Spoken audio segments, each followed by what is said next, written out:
भवतु सहनौ भुनक्तु सह वीर्यं कर्वावहै तेजस्विनावधीतमस्तु मा विद्विषावहै। ओम शांति शांति शांति। सबको सादर नमस्ते जी। वैदिक प्रज्ञा व्याख्यान माला में आप सभी का हार्दिक स्वागत है। ऐसी जो रोजर्स से पढ़े हुए सबसे प्रथम नहीं लेकिन दूसरी बैच में पढ़े हुए थे। पहली बैच में अपने जो स्वामी विवेकानंद जी, विवेक भूषण जी बोलते थे वो, और आचार्य ज्ञानेश्वर जी और कुछ स्वामी अर्जुन देव जी रितेश्वरी जो भुजोड़ी के भी थे वो थे, और भी 4-5 थे। और दूसरी ये बैच पूरी होते ही दूसरी बैच में अपने स्वामी आशुतोष जी पधारे थे पढ़ने के लिए। तो उसकी मैं विशेषता जरा बता देता हूँ कि वो अति यज्ञ के प्रेमी है, प्रकृति के प्रेमी है। आज भी सन्यासी होते हो भी ऐसे तो यज्ञ हवन करने का विधान नहीं है। आप नहीं करे तो चल सकता है, आवश्यकता नहीं रहती, पूरा अग्नि में खुद हो जाते हैं सन्यास। लेकिन वो आज भी जहां भी जाते हैं तो यज्ञ का सामान अपने साथ होता है। केवल यज्ञ कुंड नहीं होता, बाकी सब साथ में, और खुद बनाते हैं, खुद हवन सामग्री बनाते, खुद चीरते फाड़ते, और जो समीधा बढ़िया से बढ़िया, घी बढ़िया से बढ़िया, जितना हम भोजन लेते हैं उनसे भी ज्यादा महंगा यज्ञ में डालते हैं सारी वस्तुएं। इतनी शुद्ध रूप में वो प्रयोग करते हैं। उनका आहार विहार हम देखते हैं तो सुबह में जल्दी उठते हैं, फिर संध्या आदि भी करते हैं, और परिभ्रमण जैसे वैदिक रीति से होना चाहिए। और उतना जब भोजन में लेते हैं तो बिल्कुल वो क्या बोलते हैं, सब्जी, लीली सब्जी उस प्रकार की लेती है, फल आदि लेते हैं, फिर थोड़ा सा भोजन लेते हैं। तो इस प्रकार का गाय का भी शुद्ध दूध जहाँ मिलता है वो लेते हैं, जितना हो सके वो बड़ी शुद्धता से भोजन का आहार का जो कुछ लेते हैं बढ़िया लेते हैं, अच्छा लेते हैं। सन्यासी होकर भी प्रतिदिन विविध औषधि डालकर वो रोग की चिकित्सा भी करते हैं। विदेश में जाते हैं वहां भी ये करते हैं। तो बहुत ही यज्ञ प्रेमी है, एक साधक है। व्यवहार इतना मीठा मधुर है, वर्षों से हम जानते हैं। तो उनका आज लाभ लेंगे। अभी हम पारुल जी से निवेदन करते हैं वो भजन प्रस्तुत करें। भजन प्रस्तुत कर रही हूँ। कर मन पे अधिकार ले, तेरा हो गया भजन। कर मन पे अधिकार ले, तेरा हो गया भजन। आदत बुरी सुधार ले, तेरा हो गया भजन। कर मन पे अधिकार ले, तेरा हो गया भजन।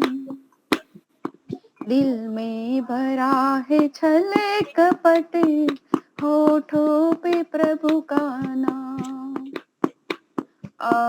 शशांक जी कहीं आवाज आ रही, डिस्टर्ब हो रहा था, सॉरी। दिल में भरा है छल कपट, होठों पे प्रभु का नाम। कैसे तुम्हारे दुख में प्रभु जी आएंगे काम। दिल से प्रभु को पुकार ले, तेरा हो गया भजन। आदत बुरी सुधार ले, तेरा हो गया भजन। कर कर मन पे अधिकार ले, तेरा हो गया भजन। इस जग में रह के प्राणी, जग वालों को न भूल। इस जग में रह के प्राणी, जग वालों को न भूल। कांटा न बन चमन में, बनना तो बन जा फूल। इस मन में तो उतार ले, इस मन में तो उतार ले, तेरा हो गया भजन। कर मन पे अधिकार ले, तेरा हो गया भजन। जिस हाल में है प्राणी, उसमें गुजर तू कर। जिस हाल में है प्राणी, उसमें गुजर तू कर। जितना मिला प्रभु से, उसमें सबर तू कर। हाँ, उसमें सबर तू कर प्राणी, उसमें सबर तू कर। इच्छाओं को निवार ले, तेरा हो गया भजन। आदत बुरी सुधार ले, तेरा हो गया भजन। कर मन पे अधिकार ले, तेरा हो गया भजन। सारे कुकर्म त्याग दे, फिर देख ले असर। सारे कुकर्म त्याग दे, फिर देख ले असर। रखते हैं कैसे ईश्वर, हाँ रखते हैं कैसे ईश्वर, तन पे तेरे नजर। भक्ति में मन सवार ले, तेरा हो गया भजन। आदत बुरी सुधार ले, तेरा हो गया भजन। कर मन पे अधिकार ले, तेरा हो गया भजन। हाँ, कर मन पे अधिकार ले, तेरा हो गया भजन। हाँ, तेरा हो गया भजन। हो तेरा हो गया भजन। धन्यवाद। बहुत बहुत खूब, बहुत अच्छा कहा आपने। जीवन में जी भर देख लिया, आराम तो है पर चैन नहीं। जीवन में जी भर देख लिया, आराम तो है पर चैन नहीं। मेरे घर में सुंदर नार भी है, नाती पोते परिवार भी है। मेरे घर में सुंदर नार भी है, नाती पोते परिवार भी है। सबका मेरे ऊपर प्यार भी है, आराम तो है पर चैन नहीं। जीवन में जी भर देख लिया, आराम तो है पर चैन नहीं। सब दुनिया में व्यापार भी है, धन दौलत का अंबार भी है। धन दौलत का अंबार भी है। बंगला और मोटर कार भी है, आराम तो है पर चैन नहीं। भरपूर भी है, बुद्धि यश बल पे गरूर भी है। बुद्धि यशुभ किए दुनिया के सारे रोग लिए, जिस देख लिया आराम तो है पर चैन नहीं। स्वामी आशुतोष जी परिव्राजक जी जो रोजट से है, सन्यासी तो अभी सभी के होते हैं, तो परिव्राजन करते हैं। उनका जीवन ही यज्ञमयी है, हवनमयी है, साधनामयी है। तो वो अभी 6 मास पूर्व अपने मॉरिशस गए थे, वहां भी प्रचार कार्य अच्छा किया था, यहाँ भी कर रहे हैं। तो ऐसे हमारे स्वामी जी आज जो विषय लेने वाले हैं, हम स्वस्थ कैसे रहे, दीर्घायु कैसे हो, उसमें आयुर्वेद क्या उपयोग, योग और यज्ञ हवन भी क्या उपयोग हो कर सकते हैं, तो उस विषय पर अपना वक्तव्य देंगे। तो उनके लिए मैं यहाँ से अपने स्वामी आशुतोष जी को आमंत्रित करता हूँ, वो अपने प्रिय वचन हम सभी को प्रदान करें। आइए।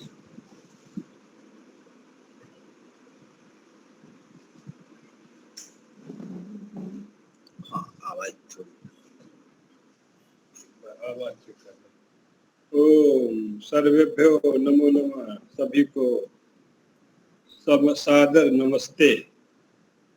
आवाज प्रणाम। ओम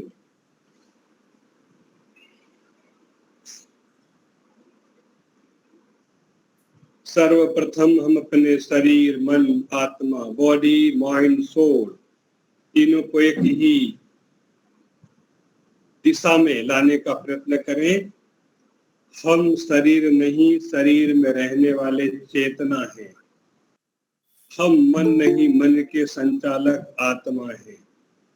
और शरीर, मन, आत्मा तीनों के आधार सर्वव्यापक सच्चिदानंद सर्वशक्तिमान परमात्मा है।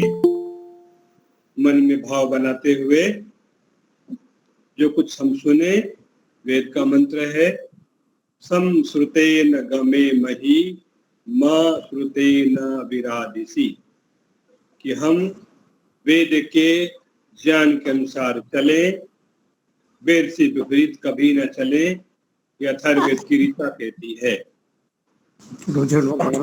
और मंत्र और भी वेद का मंत्र है, मंत्र सत्यम चरामसी। हम वेदों के आधार पर, मंत्रों के आधार पर चलते हैं, अपनी मनमानी नहीं करते हैं।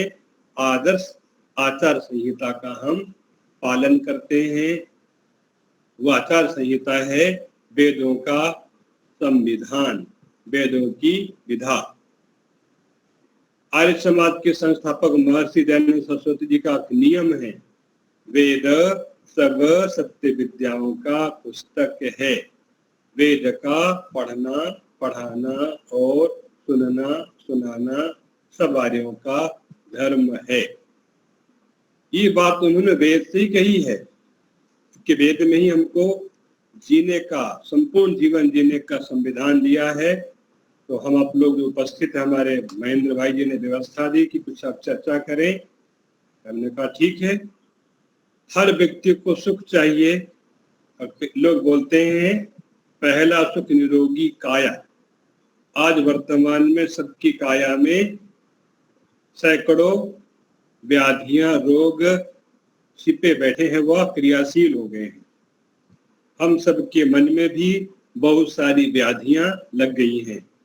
तभी विचारक कहते हैं आधि और व्याधि, शरीर की व्याधि और मन की आधि। समझिएगा, शरीर के रोगों को तो कहते हैं व्याधि और मन के विकारों कहते हैं आधि। इनसे संसार बहुत अधिक पीड़ित है, पूरा संसार। वेद कहते हैं कि ये जीवन मिला हुआ है पुरुषार्थ चतुष्टय को सिद्ध करने के लिए, धर्म, अर्थ, काम, मोक्ष। उसमें आरोग्य पहली इकाई है। आयुर्वेद का सूत्र है धर्मार्थ काम मोक्षाणाम आरोग्यम मूलम उत्तमम। चरक संहिता का वाक्य है, धर्म, अर्थ, काम, मोक्ष। इन चार महान फलों को सिद्ध करने का जो आधार है वो है निरोग शरीर।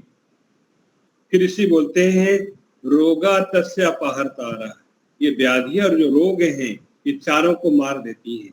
न धर्म सिद्ध होता है, न अर्थ सिद्ध होता है, न काम सिद्ध होता है, न मोक्ष सिद्ध होता है। तो चारों को व्याधियां मारने वाली हैं और जीवन का भी सफाया कर देती हैं। इसलिए कहा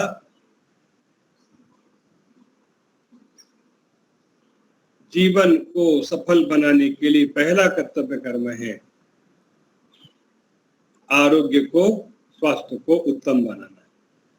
फिर इसी आचार्य लोग बोलते हैं कि जीवन अर्थात आयुर्वेद 4 इसके विभाग हैं, 4 चैप्टर कह सकते हैं, उनको समझना चाहिए। इसी आयुर्वेद से उन्होंने योग को समझाया। योग भी इसी प्रकार है।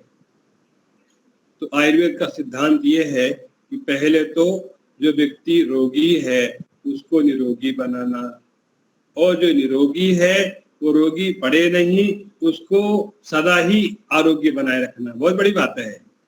एक तो पहले बीमारी ले आओ फिर इलाज करो। एक कहता है बीमार होना ही नहीं, यहाँ से चलो।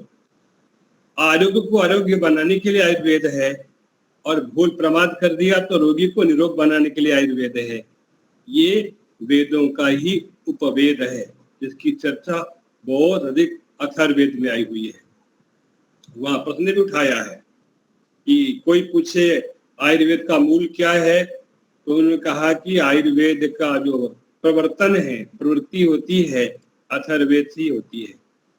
और बहुत अधिक अथर्ववेद में मंत्र भी आए हुए, चिकित्सा परक मंत्र आए हुए।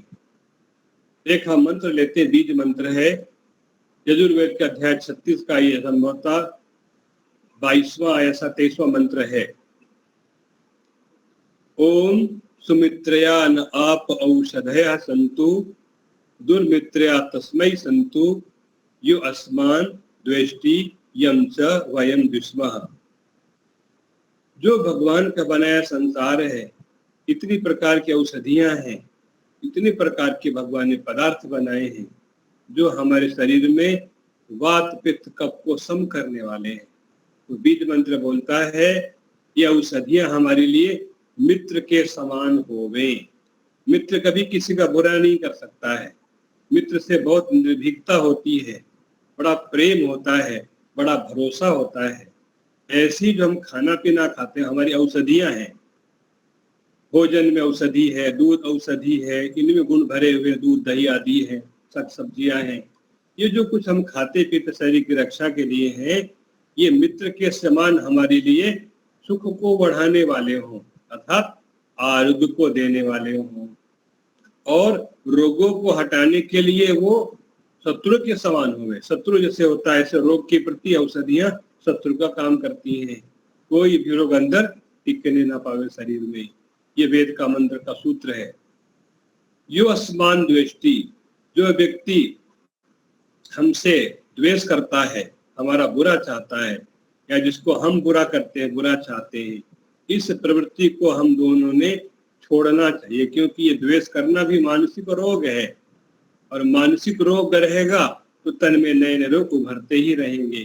तो कितना बढ़िया मंत्र दिया है कि पहले बात बताई कि औषधियां खाना पीना हमारे लिए मित्र के समान होवे, रोगों के लिए शत्रु के समान होवे, और हम सब प्राणियों के प्रति वैर भाव को छोड़ करके मित्रता का व्यवहार करें, तो परिणामतः मानसिक रोग नहीं होंगे। तो मानसिक रोग न होंगे तो तन के रोग भी कम होंगे। अब चरक संहिता ने बड़ा सुंदर विश्लेषण किया है। हमारा शरीर पंच भौतिक है, पृथ्वी जल अग्नि वायु आकाश से बना हुआ है। इसी प्रकार से संसार है हमारा, सृष्टि है भी पृथ्वी जल अग्नि वायु आकाश से बनी हुई है। शरीर हमारा छोटा सा मॉडल है, पूरी सृष्टि क्या ब्रह्मांड है। शरीर हमारा पिंड है, पिंड ब्रह्मांड दोनों का रचयिता भी एक है और रचना की सामग्री भी एक है। तो इन दोनों पिंड ब्रह्मांड में संबंध जोड़ लेना ये बड़े बुद्धिमान का काम है कि शरीर में पांचों की मात्रा ठीक रहे, सम रहे तो बहुत बढ़िया शरीर रहेगा। ऐसे सृष्टि में पांचों तत्व सम हैं तो सृष्टि हमारे लिए सुखदायिनी है। फिर कहा देखो 5 में से 3 को कर लेते हैं जो मुख्य बनते हैं। आकाश सर्वव्यापक बाधा डालता नहीं है, पृथ्वी फैली हुई घर बनी हुई है। मूल 3 को ले लेते हैं, अग्नि, जल और वायु। ये हमारे बड़े प्रधान देवता हैं। बिना अग्नि के जीवन नहीं है, बिना वायु के जीवन नहीं है और बिना जल के जीवन नहीं है। तीनों जीवन में बहुत बड़ा आधार बनते हैं। तो ये जल, अग्नि और वायु 3 को लेके आयुर्वेद की प्रवृत्ति हुई है। उसको वहां की भाषा के अंदर बोलते हैं, वायु को वायु ही बोलते हैं, वात बोलते हैं, और अग्नि को वहां पित्त बोला गया है और जल को वहां पर कफ बोला गया है। तो हमारे शरीर में जल की मात्रा, अग्नि की मात्रा, पवन की मात्रा यदि सम है तो कहते हैं सम दोषा समाग्निश्च सम धातु मल क्रिया प्रसन्न आत्मेन्द्रिय मनः स्वस्थ इति अभिधीयते। इसी चरक साहित्य आदि ग्रंथों का जो वाक्य दिया गया है, प्रमाण है। स्वस्थ किसको कहते हैं, कौन स्वस्थ है, क्या लक्षण किया गया, बड़ी सुंदर परिभाषा की ऋषि ने। और इस परिभाषा को WHO ने भी यहाँ पर दिया हुआ है प्रमाण रूप में। स्वस्थ कैसा होना चाहिए, तो ऋषि की परिभाषा है समदोषा, वात पित्त कफ जिसके शरीर में तीनों सम है वो व्यक्ति स्वस्थ है। न वात बढ़ता है, न पित्त बढ़ता है, न कफ बढ़ता है। समाग्नि, अग्नि शरीर के अंदर खाने को पचाती है, धातुओं को पकाती है। अग्नि न विषम है, न मंद है, न बहुत तीव्र है, सम अग्नि है। मंद अग्नि से रोग पैदा होते हैं, खाना नहीं पचता है। विषम अग्नि से कभी खाना बहुत पच जाए, कभी बिल्कुल नहीं पचेगा, विषम अग्नि है। भस्मक अग्नि में जो खाएगी भस्म हो जाएगा, रक्त आदि का निर्माण नहीं होगा। तो विषम अग्नि भी खराब है और मंद अग्नि में बहुत बीमारियां पैदा होती हैं। आज पूरा विश्व मंदाग्नि या विषम अग्नि का शिकार बना हुआ है। ये डायबिटिक आदि बीमारियां हैं, इसी कारण पैदा होती है। कहा सम अग्नि, ऐसी अग्नि है जो बिल्कुल बैलेंस है, जो खाना खाएंगे उसको ठीक से पचा के मल बना देगा, जो दोष है शेष रक्त आदि निर्मित होगा। तो ऋषि बोलते हैं कि स्वस्थ के लिए अग्नि सम है, दोष सम है और धातु, धातु होती 7, रस रक्त मांस मेद मज्जा आदि जो है, ये 7 धातुएं कहलाती हैं जो कि इस शरीर को धारण करती हैं। खाने का रस बनता है, रक्त बनता है, मांस बनता है, चर्बी बनती है, हड्डी बनती है और वीर्य बनता है, फिर ओज बनता है। ये धातुएं कहलाती हैं धारण करने के हेतु से। इनमें से एक भी धातु बिगड़ जाएगी तो सब धातुएं बिगड़ जाएंगी। इसकी धातु प्रथम बिगड़ेगी, ठीक से पचता, खाना नहीं पचता है, अपचन हो जाती है। अब उसी प्रकार से सब धातुएं कच्ची बनेगी, विकृत बनेगी और कभी नितला जुकाम होगा, कभी बुखार आएगा, कभी कुछ होगा, शरीर रोगों का घर बन जाएगा। तो वात पित्त कफ भी सम है और अग्नि सम है, धातु सम है और मल क्रिया, जो भोजन खाते हैं वो पूरा पूरा पच जाता है। जो मल भाग है वो बहुत थोड़े काल में, कुछ सेकंड में ही मल क्रिया हो जाती है, लक्षण बताया गया है। जैसे पशुओं का होता है, एक बार में पेट साफ हो जाता है। तो ये मल क्रिया है। ये जिसके स्वस्थ है, सम है, समझो वो शरीर से स्वस्थ कहलाएगा। अब ऐसे लोग खोजो तो मिलने दुर्लभ हैं, जिसको कॉन्स्टिपेशन है, किसी को लूज मोशन हो जाती है, किसी को ये प्रॉब्लम है, किसी को बहुत सारी समस्याएं पैदा हो गई हैं, क्योंकि शरीर में वात पित्त कफ सम नहीं है और धातु सम भी नहीं है, अग्नि सम नहीं है और मल क्रिया के लिए बड़े चूर्ण दवाई खानी पड़ती है, बड़ी कठिनाई होती है। तो ये जो बिगाड़ है ये मनुष्य ने स्वयं किया है। आज भी देखो दुनिया में कितने पशु प्राणी हैं, जंगल में रहते हैं, पक्षी हैं, ये ना कोई दवाएं खाते हैं, ना ये कोई फैशन करते हैं, ना कोई ये करते हैं, कितने निरोग दिखते हैं, सुंदर दिखते हैं। मोर को कितना सुंदर है, कोई ब्यूटी पार्लर हो जाता है, मोर कितना सुंदर दिखता है, तोता है, मैना है, पक्षी है। न इनकी आंखें खराब होती हैं, न इनकी हड्डियां कमजोर होती हैं, न इनको खून की कमी होती है। ये बेचारे जंगल में रहते हैं, जो दाना वाना मिल गया थोड़े में गुजारा करते हैं कि बस किचन भी नहीं है, कोई बैंक बैलेंस भी नहीं है, परंतु अपना जीवन उसी प्रकार जी लेते हैं।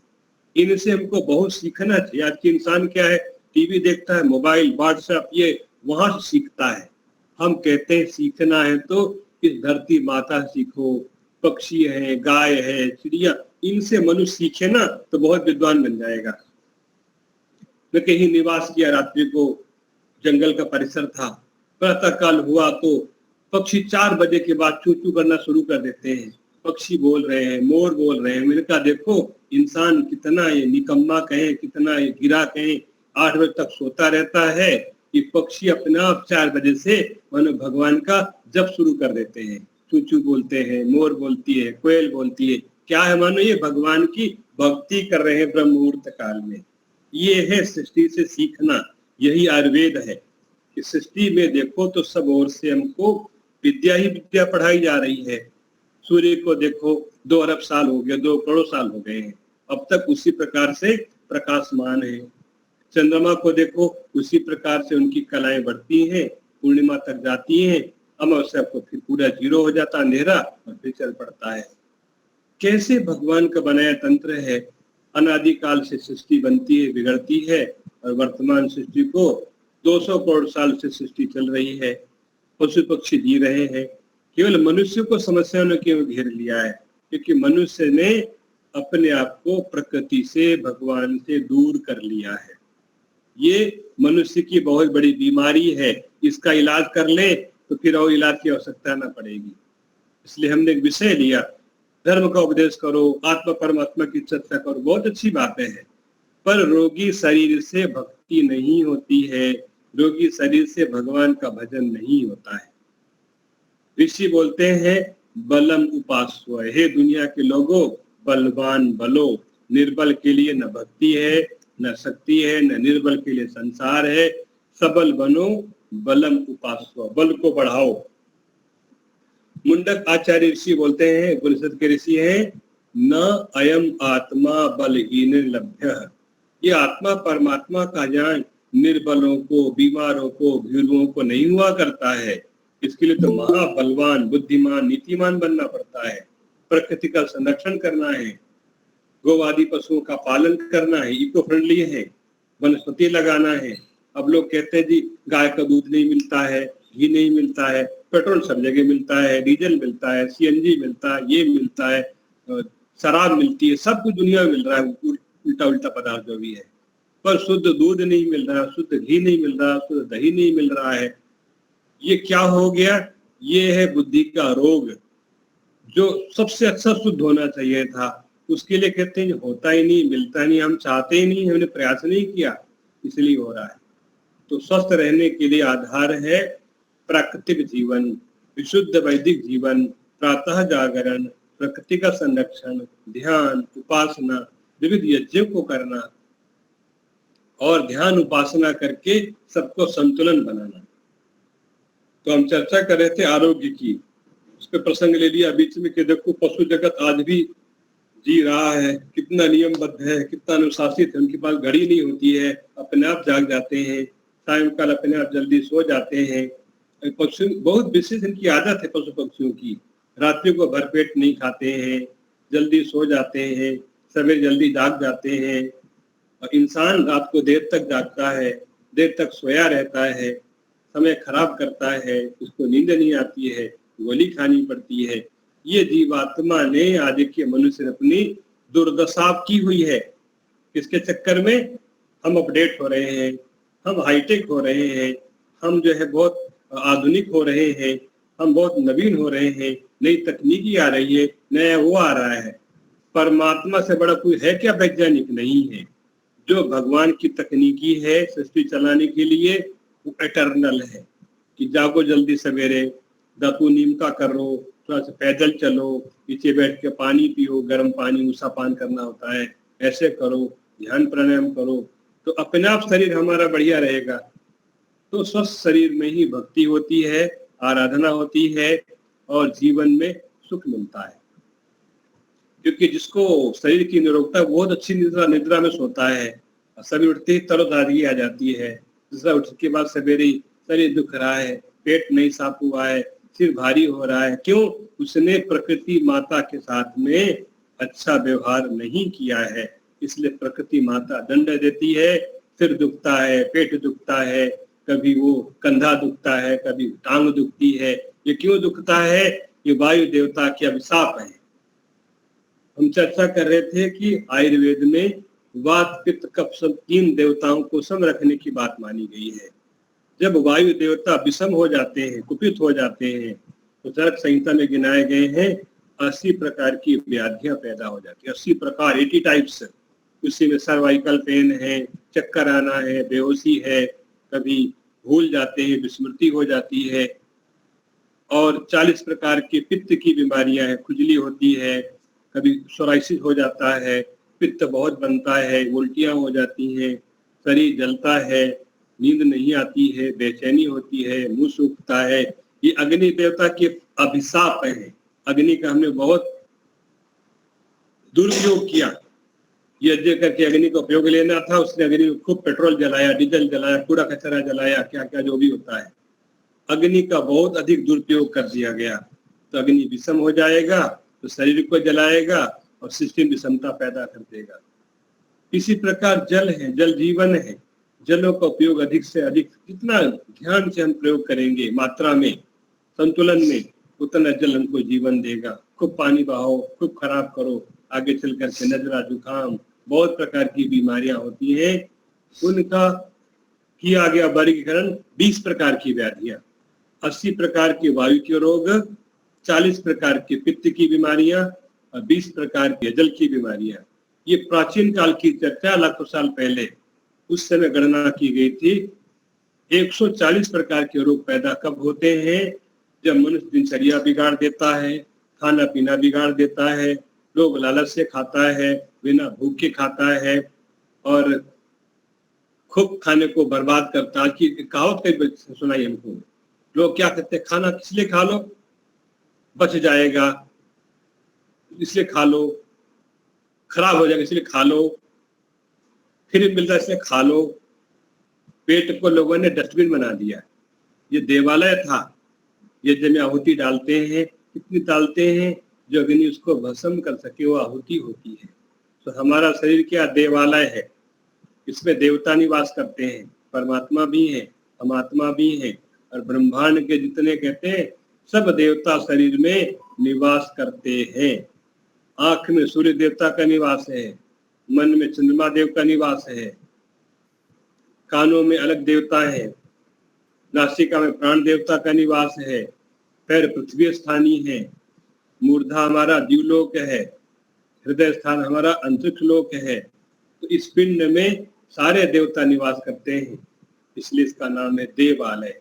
इस देवालय को ठीक रखने के लिए जैसे मंदिर को साफ सुथरा बनाते हैं, सफाई करते हैं, उसमें दीपक जलाते हैं, इसी प्रकार इस शरीर में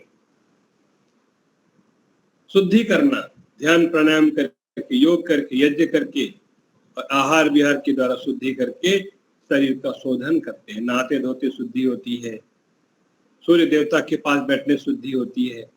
आजकल चिकित्सक बोलने लग गए हैं, पुरानी बातें हैं, किसी को डिप्रेशन हो गया है, आधे घंटे धूप में बैठ जाओ सवेरे सवेरे 8 बजे, आपका डिप्रेशन निकल जाएगा।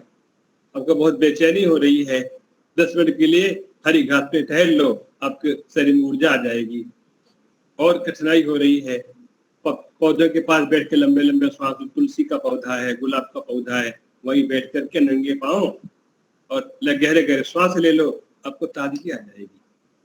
तो वास्तव में जो शुद्ध जीवन है, वैदिक जीवन है, वो बहुत कम खर्चीला है और बहुत सुख देने वाला है। आज का भोगवादी जीवन, गाड़ी में एसी, कमरे में एसी, वहाँ एसी, वहाँ एसी, ये वो, और करते करते उसके फेफड़े खराब हो जाते हैं, उसकी इम्यूनिटी घट जाती है, शक्ति कम हो जाती है, सहनशीलता कम हो जाती है, बॉडी का जो होता है इम्यूनिटी पावर कम हो जाना, ये व्यक्ति आप ही तो कर रहा है ना। अब सवेरा हो गया है, आज का इंसान पर्दे डाल देगा, एसी चला के 8 बजे तक सोता है, सो नहीं रहा है, अपनी उम्र को खो रहा है, आयु को घटा रहा है। वेद भगवान कहते हैं जब सूर्य उदय होता है उस समय जो सोता है वो सोता नहीं है, अपने जीवन में वो क्या बोलेंगे, दौर्भाग्य को जन्म देता है। जो प्रातः काल सोता है, भानु भास्कर के समय जब उदय सूर्य होते हैं, उस समय जीवन में जो उत्कर्ष आने चाहिए थे प्रातः काल जगने की, वो सब चले जाते हैं और भगवान उसके तेज को हर लेते हैं। ये पंक्ति आई हुई है। जैसे राजा होता है, जो क्षत्रिय राजा है, धार्मिक राजा, शत्रु के तेज को हर लेता है, उसी प्रकार भानु भास्कर जब प्रातः काल सूर्य निकलता है, जब व्यक्ति सोए रहते हैं, उनके तेज को हर लेता है। उन प्रातः काल सोने वालों कभी आत्मा, परमात्मा, धर्म का ज्ञान हो ही नहीं सकता है। कितनी हमारी कथाएं होती जिसमें उपदेश होते हैं, पर मानव तो सुधर नहीं रहा है, क्योंकि मानव की प्रवृत्ति और स्वभाव में बहुत सी त्रुटियां, कमियां आ गई हैं। इसलिए महर्षि ने वाक्य दिया था, go back to the Vedas, वेदों की ओर लौटो, अर्थात वैदिक जीवन पद्धति को अपनाओ। उठ के संध्या करो, ध्यान प्राणायाम करो, सूर्य का दर्शन करो, यज्ञ करो, वेद का स्वाध्याय करो। देखो कितना जीवन में दिव्यता आती है। जो लोग ऐसा करने वाले हैं लोग लंबा जीते हैं। एक मंत्र बोलता है, जिसको लंबा जीना है वो यज्ञ करे। बहुत अच्छी पंक्ति आई है। आयु यज्ञ न कल्पताम, हे मनुष्यों, उम्र को बढ़ाना चाहते हो तो यज्ञ को जीवन में अपना लो। कैसा यज्ञ? बड़ा सुंदर यज्ञ हो, शुद्धतम घी हो, संस्कारित हो, हवि बड़ी सुंदर संस्कारित हो, संविधा बड़ी साफ सुथरी हो, और प्रातः काल का बढ़िया शुभ समय हो, शाम को सूर्यास्त काल हो, उस समय बड़ी शांति से, एकाग्रता से भगवान के कृतज्ञ होकर के हवन करके देखो, उम्र बढ़ेगी, आयु बढ़ेगी। बहुतों ने अपन अनुभव सुनाया है, जिन्होंने लंबे लंबे काल यज्ञ किया है उनकी उम्र बहुत लंबे देखी गई है। और स्वयं एक उसका प्रमाण आता है, उपनिषद का है, मनुस्मृति का आता है। ऋषयो दीर्घ संध्यात्वात् दीर्घम आयु अवा प्रभु प्रज्ञा यशस्य कीर्तिम च ब्रह्म वर्चसम एव च। मनुस्मृति का श्लोक है मनु महाराज जी का। ऋषि मुनियों ने बहुत लंबे लंबे काल तक यज्ञों के प्रयोग किए, यज्ञों के प्रयोग एक्सपेरिमेंट किए और संध्या उपासना के अभ्यास किए, करके क्या पाया? दीर्घम आयु, बहुत लंबी उम्र बढ़ाई। 100 साल नहीं, 200, 300, 400 वर्ष का जीवन प्राप्त किया। कैसे? संध्या यज्ञ करके और हवन करके बहुत लंबी उम्र को प्राप्त किया। और क्या क्या पाया? प्रज्ञा, उनकी बुद्धि निर्मल हो गई, प्रखर प्रज्ञा हो गई, मेधा बन गई, ऋतंभरा बन गई, प्रज्ञा बन गई। उन्होंने यज्ञ करके, संध्या करके खूब मेधा का विकास किया। और फिर क्या किया? यश को बढ़ाया। लाखों साल होने के बाद, मरने के बाद भी उनका यश आज भी अमर है। महर्षि कपिल हैं, कणाद हैं, जैमिनी जी हैं, गौतम जी हैं, व्यास जी हैं। लाखों साल हो गए, हजारों साल हो गए, ये शरीर से तो मर गए, परंतु इनका यश आज भी अमर है। इतिहास में चलो, मर्यादा पुरुषोत्तम भगवान रामचंद्र जी हैं, योगेश्वर कृष्ण भगवान है, शिव जी महाराज प्रथम योगी माने जाते हैं, गणेश जी बहुत बड़े विद्वान थे वेदों के। इन लोगों का आज भी यश अमर है। ये है संध्या, यज्ञ और ध्यान का फल। आज भी कर सकते हैं। आज भी हमारे कौन वेद के विद्वान थे? भाष्यकार पंडित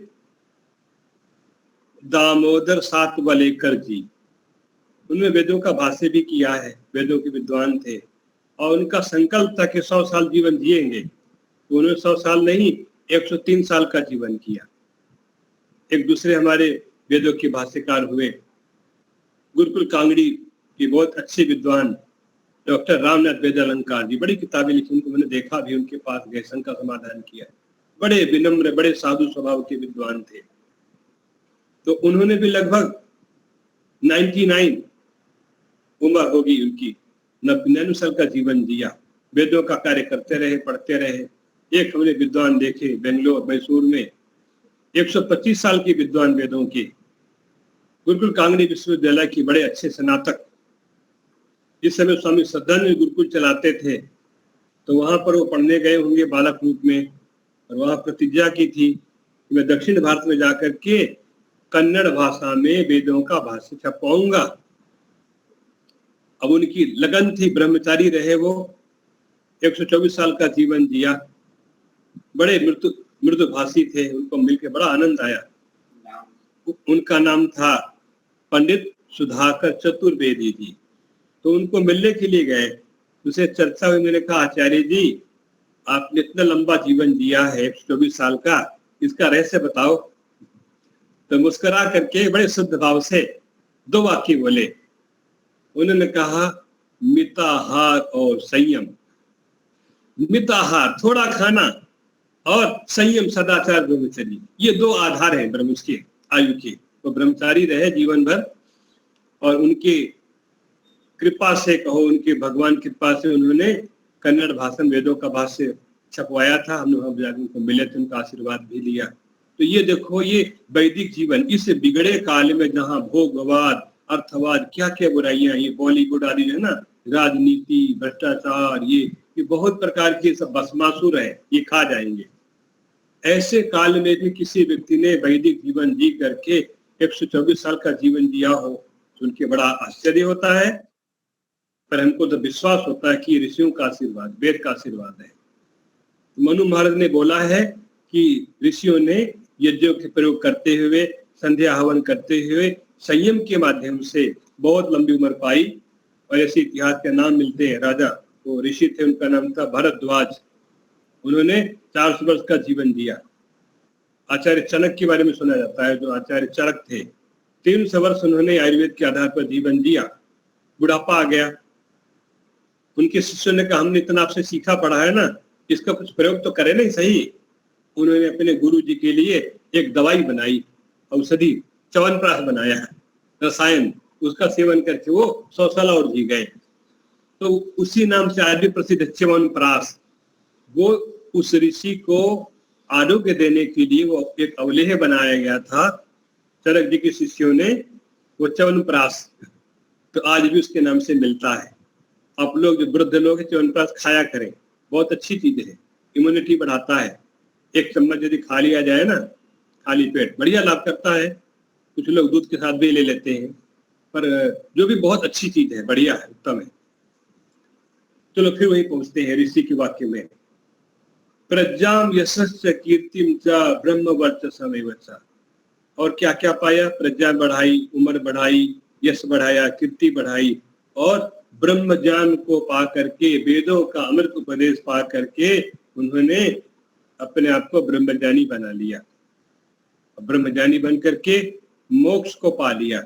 ये है संध्या, यज्ञ, स्वाध्याय, प्राकृतिक जीवन जीने का परिणाम। एक आचार्य विद्वान मिले, उनसे कोई चर्चा करते, आयुर्वेद के अच्छे विद्वान थे, प्राणाचार्य। तो बोले कि प्रातःकाल जागना कोई सरल काम नहीं है। सालों साल 3:45 बजे जागना, ये ऐसा ही जैसे कि अपने आप को सवेरे उठ के 3:30 बजे ना ज्ञान के हंटर मारने पड़ते हैं। उठो, अब सो गए ना, दिन बेकार चला जाएगा। ऐसे वर्षों तक मन को चोट मारनी पड़ती है, फिर आगे चल करके इतना दृढ़ अभ्यास हो जाता है, कुछ भी हो सवेरे नहीं सो सकते हैं। हम भी अपना अनुभव देखते हैं कि इतना करते करते कोई हमको सवेरे सो जाओ, सूर्योदय हो रहा है, कभी नहीं सो सकते।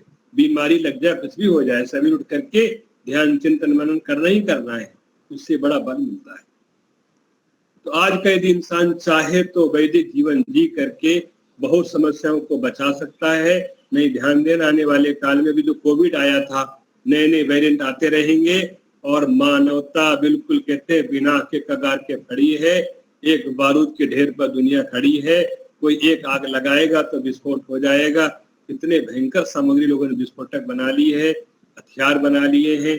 ये मेडिकल के नाम से नए नए आजकल के आविष्कार होते हैं, ये हो गया, ये बढ़ गया, वो बढ़ गया, तो ये बहुत सारी समस्या पैदा हो गई है।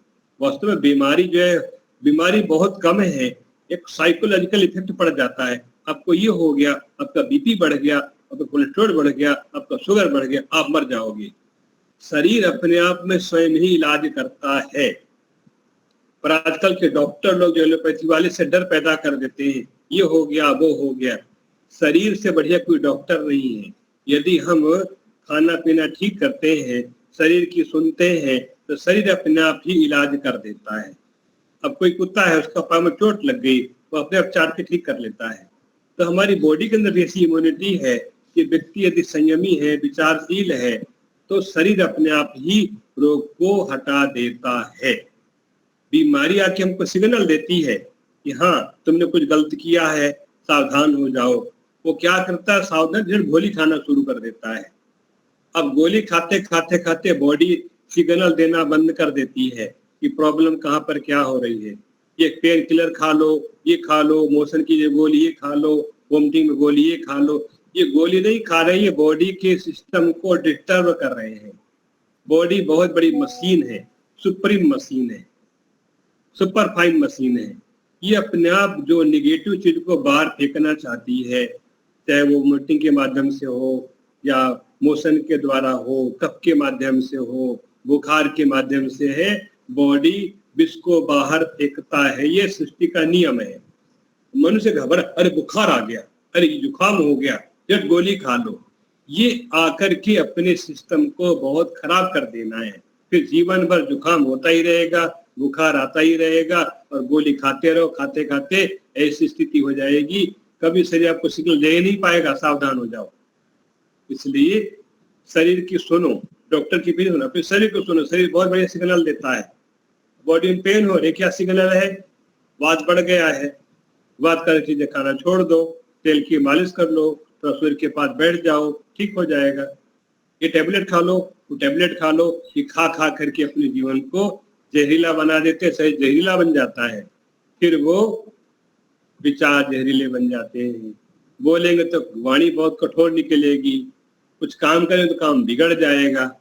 इसलिए इस शरीर को देवालय बनाने के लिए हमको प्रयत्न। मैं अपने अनुभव के बाद सुना रहा, मैं वेद का विद्वान, मैं वेदों को पढ़ा, कांगड़ी में जाकर के दर्शन पढ़े, उपनिषद पढ़े, आयुर्वेद को पढ़ा और मैं प्राकृतिक जीवन जीता हूँ। मुझको बीमारी प्राय आती नहीं है, आती तो यज्ञ से ठीक कर लेता हूँ।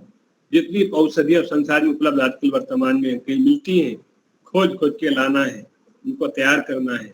ये वात शामक है, ये पित्त शामक है, ये कफ शामक है, ये त्रिदोषनाशक औषधियां हैं, उनको बना बना के वर्षा काल में अलग है, सर्दी ऋतु में अलग है, ग्रीष्म काल के लिए अलग है, बीमारी विशेष में अलग प्रकार का ऐसे बढ़िया द्रव्यों का योग करते हैं।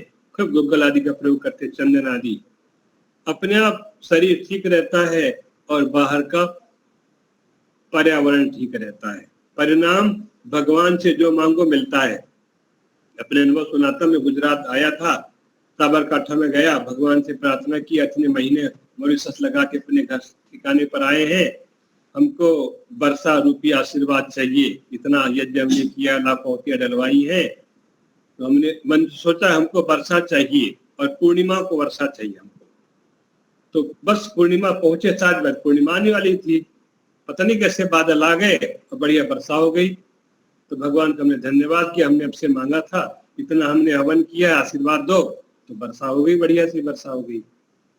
फिर कहा हमको वापस चलना है, आगे यात्रा पे चलना है। तो जाते थे, फिर भी एक बार भगवान वर्षा देखे ना, जो झाड़ू पोछा लगाते हैं लोग घर में लगाते हैं, भगवान आसमान में लगा देते हैं। तो फिर हमको थोड़ी सी वर्षा दे दो आशीर्वाद रूप में। तो अच्छी वर्षा हुई, यानी कल 30 तारीख थी, आज 30 है ना, 29 को अच्छी बरसात हुई, 28 को बरसात हुई और थोड़ी थोड़ी भगवान ने बढ़िया हमको बरसात दे दी जैसे हम चाह रहे थे। तो ये क्या है कि सृष्टि विद्या, कहते हैं यज्ञ करने से वर्षा होती, महर्षि बार बार लिखते हैं। जहाँ खूब यज्ञ होता है, बड़े बड़े यज्ञ होते हैं, वहाँ अच्छी वर्षा होती है। तो ये तो दृष्टि का विज्ञान है। जैसे वर्षा होती है, ऐसे जीवन में सुख की वर्षा होती है, स्वास्थ्य की वर्षा होती है, धर्म की वर्षा होती है। आज भी वेदों की बातें उतनी ही प्रामाणिक है जितने लाखों साल पहले थी, सदा ही रहेंगी। बस इंसान ने अपने गुरु बना लिए हैं, television, computer, mobile, WhatsApp, Google, वहीं से अपना पूछते रहते हैं, वेदों की ओर जाते नहीं हैं, न भगवान से पूछते हैं कि ध्यान लगा के भगवान से पूछो। भगवान उत्तर देते हैं कि मैंने कहाँ भूल की थी, भगवान बता देंगे आपको अंदर से, तुमने यहाँ भूल की थी, सुधार लो। तो ये हमारा शरीर बहुत बड़ी लेबोरेटरी है, बहुत बड़ी प्रयोगशाला, भगवान का बहुत बढ़िया बनाया डिवाइस है। इसको स्वस्थ बनाएंगे तो अंदर से बहुत बढ़िया बढ़िया सूचनाएं भगवान की मिलती हैं। सृष्टि के विज्ञान मिलते हैं और सूचना मिलती है। आज वर्षा होगी, शरीर से पता चल जाएगा, आज जोर की वर्षा होगी, ऐसा होगा, कई बड़ी हवाएं चलती है, तूफान आता, ये होता है। हम न डरते, हम तो खूब यज्ञ किया और हमने बोला था हम जहाँ रहते हैं तूफान कहीं भी आए हमें कोई नुकसान नहीं पहुंचाएगा। अपने लोगों को बोला, मित्रों को, अपने परिचितों को, हम खुले में बाहर बैठ के हवन करते थे, खुले में ही हवा चलती रहती थी, हवन करते करते सब हो जाती थी। कोई तूफान से हमको डर नहीं लगा, ना उठ के भागना पड़ा कि भाई आग बढ़ जाएगी, ये हो जाए, कुछ से नहीं होता है। यदि हमारा संकल्प बढ़िया है, भगवान का भरोसा है, तो पवन देवता क्यों हमको हानि पहुंचाएंगे? कभी नहीं पहुंचाएंगे। जब हम पवन को शुद्ध कर रहे हैं, अग्नि की रक्षा हम कर रहे हैं, जल की रक्षा कर रहे हैं, हमको क्यों बाढ़ की नुकसान होगा? नहीं होगा। ये तो देवों के प्रकोप है। जब हम देवों के अनुकूल काम कर रहे हैं तो हमको आशीर्वाद क्यों नहीं मिलेंगे? मिलेंगे, पक्का ही मिलेगा, पूरी गारंटी है भगवान की ओर से। तो हम चर्चा कर रहे हैं आरोग्य की, आरोग्य में शरीर का आरोग्य और इसी प्रकार से सृष्टि का आरोग्य। जितना जितना हमारा शरीर स्वस्थ होगा, हमारे विचार अच्छे होंगे, हमारे आसपास का वाइब्रेशन बहुत बढ़िया हो जाएगा। अनुकूल वर्षा होगी, अनुकूल ऋतु आएंगी, अनुकूल सब कुछ अच्छा रहेगा। जो साग सब्जी फल लगाएंगे अनुकूल फल देंगे। बड़ा विचित्र भगवान की सृष्टि विद्या है। आप पेड़ों के पास बैठ के हवन करो, देखो पेड़ क्या क्या आपको देते हैं। हम तो वहाँ प्रयोग करते थे, हवन करते थे अपने कुटिया के सामने, वही आम के पेड़ थे और वही पेड़ आम गिरते रहते, खा लेते थे। हमने कहा इन पेड़ों को हम दे रहे हैं, औषधियाँ दे रहे हैं, लौटा के हमको फल दे रहे हैं। खूब फल खिलाया हमको आमने, वृक्षों ने, और उनको हमने खूब दिव्य औषधियाँ खिलाई यज्ञ के माध्यम से। ये होता है आदान प्रदान। जितना दो उतना बढ़ के मिलेगा, कम नहीं मिलेगा। आज का मनुष्य क्या करता है? खूब खा लो, खूब पी लो, खूब मौज मस्ती कर लो। हवन करना हो तो जो घी मिल जाए डाल दो, जो समिधा डाल दो, फिर भगवान कहता तो खाक सुख मिलेगा। जो यज्ञ था सबके कल्याण के लिए था, वहां कुछ डाला ही नहीं। पेट में कूड़ा कचरा क्या क्या डालते रहते हो। यज्ञ में जितने बढ़िया बढ़िया पदार्थ डालेंगे वो कई गुना बढ़ के, लाखों गुना बढ़ करके हमको मिलेंगे। वही जाके सूर्य को चले जाएंगे, वो पवन के साथ जुड़ जाएंगी। वर्षा नहीं, अमृत वर्षा होती है। तो आरोग्य को पाने के लिए ईश्वर की उपासना बढ़िया साधन है। स्वाध्याय करना बहुत अच्छा उपाय है। अच्छी प्रकार से हवन करना बहुत अच्छा उपाय है। और कभी उपवास भी करना, भूखे रहना। भूखे रहने से सत्य गुण जागता है। आकाश का सेवन होता, आकाश एक तत्व है। कैसे सेवन करेंगे? उपवास करेंगे और ध्यान उपासना करेंगे तो मन में देवत्व जागेगा, असुरत्व निर्बल होगा। परिणाम जिस दिन उपवास करोगे, चिंतन करोगे, फिर देखना बहुत विशिष्ट हो जाएगा। ये सारी बातें जो अनुभव करने योग्य हैं। ये अनादिकाल से भगवान का संविधान रहा है कि तुम मेरी आज्ञा का पालन करो, मैं तुम्हारे लिए योग क्षेम का वहन करता था, करता हूँ, करता रहूंगा। आज का मनुष्य सोचता है कल का क्या होगा, भविष्य के लिए सोच लो, पता नहीं कल क्या होगा। अरे जिसने अब तक इतनी सृष्टियां बनाई हैं, इतने पशु पक्षी पाले हैं, हम तो इंसान हैं, हमारा कल का अच्छा क्यों नहीं होगा? बहुत अच्छा होगा। जिसको डाउट है कल के लिए कर लो, बचा लो, काम आएगा, इधर काम आएगा। कुछ काम नहीं आता है। इसका संकल्प अच्छा, हम भगवान की आज्ञा का पालन करते हैं। हमने भूखों को भोजन दिया है, प्यासे को पानी दिया है, जरूरतमंद की सहायता की है, तो कोई ना कोई हमारी सहायता करने आएगा जब हमको जरूरत पड़ेगी। चिंता नहीं करनी, बुढ़ापे में कौन काम आएगा? भगवान काम आएंगे और हमारे पुण्य काम आएंगी। हम नहीं जानते कैसे भगवान व्यवस्था बनाते हैं और हमको व्यवस्था मिल जाती। सोचा भी ना था कि ऐसे कैसे हो गया। प्रभु की लीला अपरंपार है, महिमा अपरंपार है। मनुष्य डाउट करता है, संदेह करता है, पता नहीं क्या होगा, पता नहीं क्या होगा। वही होगा जो प्रभु की व्यवस्था में हमने जैसे कर्म किए हैं, कर्म के अनुरूप हमको फल मिलेगा।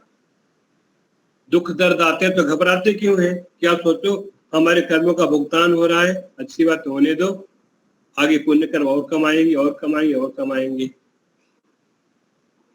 मुख्य विषय पर आते हैं आरोग्य। आरोग्य है शरीर को स्वस्थ बनाना। मैंने पहली परिभाषा पढ़ी थी, आधा लक्षण किया था। सम दोषा, सम अग्निशा, सम धातु मल क्रिया। इसके वात पित्त कफ सम है, जठराग्नि बहुत अच्छी है, सम अग्नि है, सातों धातु बिल्कुल स्वस्थ है, मल क्रिया ठीक है। फिर अगली पंक्ति है प्रसन्न आत्म इंद्रिय मन, जिसका मन प्रसन्न है, इंद्रिया वश में है, आत्मा ईश्वर विश्वासी है, उसको पूरा स्वस्थ योगी कहते हैं। आधा लक्षण शारीरिक है, आधा आंतरिक है। जिसकी इंद्रियां जीती गई हैं, जिसका मन बहुत निर्मल प्रसन्न है, बुद्धि निर्मल पवित्र है और आत्मा भगवान के विश्वास में डुबकियां लगाता है, जिसके पास ये है वो स्वस्थ इत्यभिधीयते। वो ऋषियों की परिभाषा में वो व्यक्ति स्वस्थ कहलाता है। मेडिकल साइंस केवल बाहर का देखती, बीपी क्या है, शुगर क्या है, वो देखती है। ऋषि कहते नहीं, उसके मन में कितनी शांति है, उसकी इंद्रियां कितनी जीती गई है, 10 इंद्रियां, उसकी बुद्धि कितनी निर्मल हो गई है, उसका आत्मा कितना निखर गया भगवान की भक्ति में, ये अंदर की शुद्धि है। तो कहते हैं उसको हम स्वस्थ कहते हैं। महान ऋषि पतंजलि जी ने लक्षण किया है स्वस्थ का। स्वस्थ परिक्षीण वितर्क जाला। स्वस्थ कौन है? जो अपनी आत्मा में प्रतिष्ठित है। क्या मानता है? मैं शरीर नहीं, मैं शुद्ध चेतना हूँ। शरीर मरेगा, मैं आत्मा नहीं मरूंगा। मन भी त्रिगुण है, मन बदलने वाला है, मैं आत्मा गुणातीत, मैं चेतना हूँ। इस प्रकार के जो ज्ञान में रहता है वो समझो अंदर से स्वस्थ है। स्वस्मिन् स्थितः स स्वस्थः। जो अपने शरीर पर अधिकार करता है, इंद्रियों पर विजय किया हुआ है, मन पर विजय किया हुआ है, बुद्धि को साध लिया है, उसको ऋषि कहते हैं तुम स्वस्थ हो। यही योगी का लक्षण है। बाहर से भी निरोग है, तन भी निरोग, मन भी निरोग, सब कुछ निरोग है। ये भगवान हमको आशीर्वाद देते हैं। इसलिए मंत्र बोला था, औषधियां हमारे लिए मित्र के समान हो, रोगों के लिए शत्रु के समान हो। हम किसी से द्वेष न करें, घृणा न करें, किसी को कड़वा वचन न बोले, किसी की हानि न करें। हम मन से सबके प्रति शुभ चिंतक बने तो हमारा मन भी स्वस्थ हो गया, तन भी स्वस्थ हो गया। जितना जीवन जिएंगे भगवान का आशीर्वाद पाएंगे। और बुढ़ापा आ जाएगा तो एक व्यक्ति बुढ़ापे में बहुत रोता है, चीखता चिल्लाता रहता है, ये कष्ट है, वो कष्ट है, बेटा सुनता नहीं है, बहू नहीं सुनती है, पत्नी सुनती नहीं है, मुझको भूल जाता है, याद नहीं रहता है, मेरा कोई मान सम्मान नहीं करता है। ये कौन व्यक्ति है जिसने जीवन में मौज मस्ती पहले करता रहा जवानी में, अब बुढ़ापे में ऐसे रोता है? जिसने जीवन में धर्म का पालन किया, भक्ति की, परोपकार किया, और बुढ़ापे में क्या कहता है? दुख दर्द आते हैं तो भगवान सहायता मांगता, परमात्मा तुम मेरे माता भी हो, तुम पिता भी हो, तुम मेरे वैद्य भी हो, रक्षक भी हो, मुझको संभालो। उसको परमात्मा संभालते हैं। बुढ़ापे में दुख दर्द आते हैं, वो उनको सहन कर लेता है। बड़ी बात है, सहन कर लेता है। एक वाक्य पढ़ा गया सत्यार प्रकाश में, इसी दैन का वाक्य है, ईश्वर की स्तुति प्रार्थना करने का फल बताया गया है। कहते फल ये होता है कि पहाड़ के जैसा दुखाने पर भी, लिखते पर्वत के समान, पर्वत के सदृश दुखाने पर भी ईश्वर को उपासक घबराता नहीं है, निराश भयभीत नहीं होता है और सबको सहन कर लेता है। क्या छोटी सी बात है? नहीं, बहुत बड़ी बात है। एक मंत्र आता है, जो लोग अपने यौवन काल को, प्रौढ़ावस्था को धर्म में जीते हैं, उनके लिए बुढ़ापा दुखदाई नहीं होता है। ज्ञान से भरा हुआ, अनुभव से भरा हुआ, बहुतों को उपदेश सुनाता है। चल फिर तो नहीं सकता है, पर वाणी काम करती है, मन से काम करता है और लोगों को जीवन के अनुभव सुनाता है कि देखो जीवन को ऐसे जिया जाए, ऐसे जिया जाए तो समस्याएं कम होंगी, विपत्तियां कम आएंगी, व्याधियां कम लगेंगी और हम अपने मंजिल तक पहुंच जाएंगे। तो देखो ये सोचने का तरीका है। एक रोग में पीड़ित होता है, कराहता है, एक बनता रोग मेरा स्वरूप नहीं है, ये तो तमोगुण है, हृदयगुण है, मेरे अंदर बैठा है पर मेरा स्वरूप नहीं है, ये मुझको आत्मा को तोड़ नहीं सकता है, ये बाहर बाहर है, छू रहा है, आत्मा को घुस नहीं सकता अंदर। इतना सोचते बहुत बल आ जाता है कि मुझ आत्मा को कोई व्याधि, कोई हथियार, कोई शस्त्र, कोई शत्रु आत्मा को नहीं मार सकता है। गीता का वाक्य याद करो, नैनम छिन्दन्ति शस्त्राणि नैनम दहति पावकः न चैनम क्लेदयन्त्यापो न शोषयति मारुता। आत्मा को अस्त्र काट नहीं सकते हैं, आग जला नहीं सकती है, पानी गीला नहीं कर सकता है, पवन उड़ा नहीं सकता है, ऐसे हम आत्मा हैं। इसलिए आरोग्य का विचार करते करते हम कहाँ तक पहुंच जाते हैं। इसी आरोग्य का फल है आत्मसंयम, जितेंद्रियता, ईश्वर की भक्ति, आराधना और हर हाल में अपने आप को सम रखना। सुख दुखे समय कृत्वा, गीता का वाक्य। सुख आए दुख आए अपने आप को समभाव में, परमात्मा मेरा रक्षक है, पालक है, शिष्य को बनाने वाला है, मुझको समदर्शी ज्ञान देने वाला है, उसके ज्ञान में हमको बल मिलता है। एक उदाहरण देता हूँ, एक बालक बहुत बीमार है, रो रहा है, मैं उसको प्यार से उसको सहलाती, सिर पर आशीर्वाद देती है, उसको दुख दर्द भूल सा जाता है। ऐसे जीवात्मा पर जो दुख दर्द आते हैं तो ईश्वर का स्मरण, आज्ञा पालन, धर्म का पालन, उसको ऐसे माने परमात्मा उसको संभालते हैं, सहलाते हैं, उसको प्यार देते हैं, आशीर्वाद देते हैं और वो दुख दर्द को भूल जाता है। ये सत्य कल्पना, सत्य है, कल्पना नहीं, सत्य विज्ञान है। हम आप लोग अपने खान पान का सुधार करें, भूख लगने पर भूख से कम खाना चाहिए और वही खाना जिससे हमारा आरोग्य बढ़ता हो। स्वास्थ्य के लिए खाना एक सिद्धांत है, एक स्वाद के लिए खाना, उसको बुढ़ापे में बहुत कष्ट होता है। एक स्वास्थ्य के लिए खाता है, स्वाद नहीं, स्वास्थ्य मुख्य है। वो जीवन भर बढ़िया जीते जीते जीवन में बुढ़ापे का स्वाद लेता था, बुढ़ापे में सुख शांति से बुढ़ापा जीता है। इसलिए खाने पीने के संयम में हमारा बहुत बड़ा भाग छिपा हुआ है। वाक वाक, बोलने का संयम, विचार की बोलना और विचार करके नपा तुला खाना। वेद का मंत्र आया हुआ है, अग्ने तौलस से प्रार्थना। हे जीवात्मा, सुखी रहना चाहते हो तो नाप तोल के खाओ और नाप तोल के बोलो। दो काम करना, नाप तोल के बोलोगे तो झगड़ा नहीं होगा, झूठ नहीं बोला जाएगा। नपा तोला खाओगे तो शरीर मोटा नहीं होगा, बीमारी लगेगी नहीं, डॉक्टर के पास चक्कर नहीं लगाना पड़ेगा। हमारे विद्वान हम चर्चा करते रहते वैद्य लोगों से, जितने अच्छे विद्वान लोग वैद्य की बात बोलते हैं, डॉक्टर नहीं, वैद्य नहीं, अपने आप के स्वयं डॉक्टर बन जाओ। क्योंकि हमारा शरीर हम जानते हैं ना, हमने क्या खाया है, क्या करते हैं, हम कहाँ भूले करते हैं। अपने शरीर को, प्रकृति को पहचानो, अपनी भूख को पहचानो, अपने आहार को पहचानो, तो अपने स्वयं वैद्य बन गए तो अब कहीं भटकना नहीं पड़ेगा, बहुत सुगमता से अपना समाधान कर लेंगे। सो हम परमात्मा से प्रार्थना करते हैं, संध्या बेला काल जब भी कर लेते हैं। आरोग्य कहते हैं स्वस्थ। कैसा स्वस्थ? आयुर्वेद की परिभाषा में भौतिक शरीर निरोग है, इंद्रियां जीती गई है, मन पर पूरा संयम है, बुद्धि निर्मल हो चुकी है, आत्मविश्वास पूरा जागा हुआ है, इसको बोलते हैं आरोग्य। ये है पूरा वैदिक स्वास्थ्य। इसमें भगवान का भरोसा भी है, आत्मा परमात्मा का ज्ञान है, लोक व्यवहार का ज्ञान है और हम अच्छे संयमी व्यक्ति बन जाते हैं। और ओम आनंद बोल करके हम परमात्मा का जप भी कर लेते हैं। आप लोग ध्यान दें अपने आहार विहार पर, दिनचर्या में प्रकृति के संग रहेंगे, सूर्य का सेवन करो, चंद्रमा का सेवन करो, रात को तारों को देखो, टीवी से दूरी बना लो और कभी नंगी पांव घास पे चलना चाहिए। जो भी प्राकृतिक जीवन है, तेल की मालिश कभी कभी करनी चाहिए, धूप का सेवन करने से पहले, बहुत अच्छा होता है। ओम आनंद का जप करके 3 बार।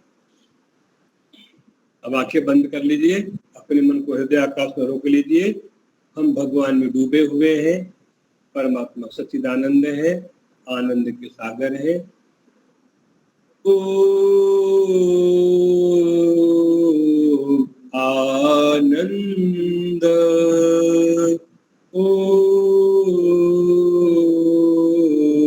आनंद, ओम आनंद, ओम आनंद, ओम आनंद, आनंद, आनंद। ये आनंद आनंद आत्मा का भोजन है, ये मिल जाए तो जीवन धन्य हो जाता है। इसलिए आरोग्य को बोल के हमने शरीर का ज्ञान, आत्मा का ज्ञान, परमात्मा का ज्ञान, ये सब मिल करके हमारा संपूर्ण आरोग्य बनता है। समाधि का हम साधन बनते सिद्ध कर लेते हैं और परलोक को सुधार करके उत्तम जन्म पाते हैं।